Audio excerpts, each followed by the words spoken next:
Arrête de penser que l'onction est seulement là pour te faire tomber à l'église. Toute onction qui te fait tomber à l'église, mais qui ne t'élève pas en société, c'est une fausse onction.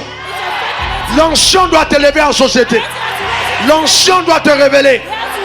L'onction doit t'amener à un autre niveau. Donne-moi encore ton meilleur amen. Parce que je sens.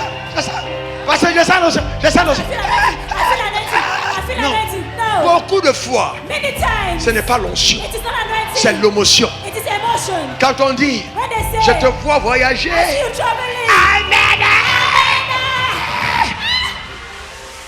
Je vois le mariage tomber sur toi.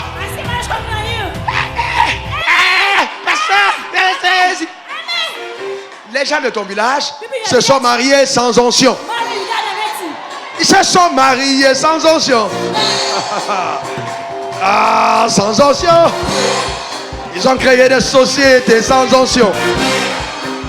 Mais toi, tu as l'onction. Tu iras plus loin que le diable. Personne ne saura t'arrêter. Tu accomplis des exploits. Parce que toi, tu es une nouvelle création en Jésus-Christ. Donne-moi ton meilleur amen. Quelqu'un dise encore amen.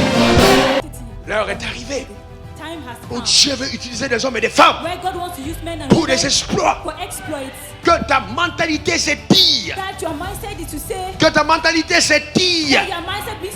Écoute-moi encore bien. Le diable n'a pas peur d'une église de 100 000 membres qui ne peut pas affecter sa vie. Vous avez 100 000 membres. On prend toutes les lois sans vous consulter.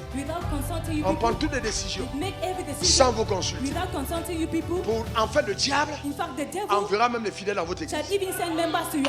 Parce qu'il sait que quand ils entrent dans vos églises, ils ne sont plus influents dans la société.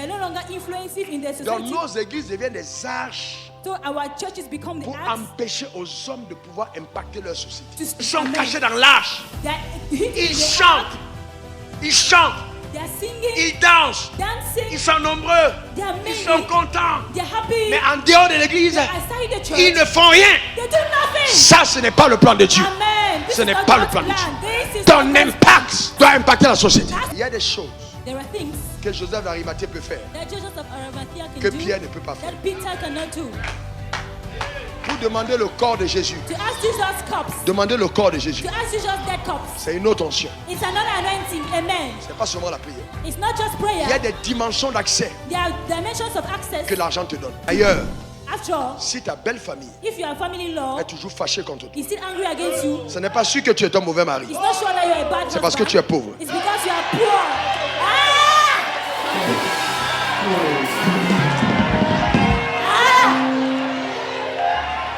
Parce que quand tu as un peu, on dit mais toi aussi, supporte, non? Tu penses que supporte quand même, c'est quoi ça? Supporte. Tu es la seule personne à qui on fait ça. Est-ce que tu connais ce que ton père m'a fait? Tu connais ce que le conseil là, on donne ça à une fille. Quand le mari a un peu, par la foi.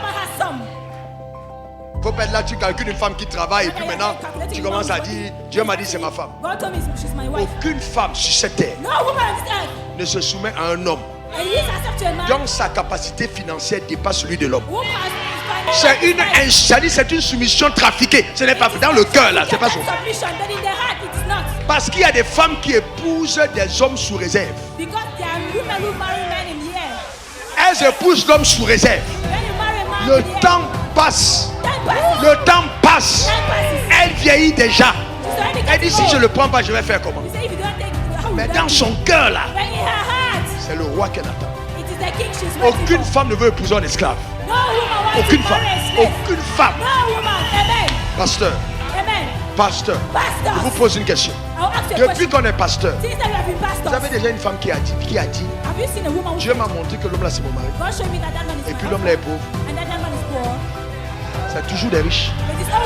C'est toujours des riches. C'est toujours des riches.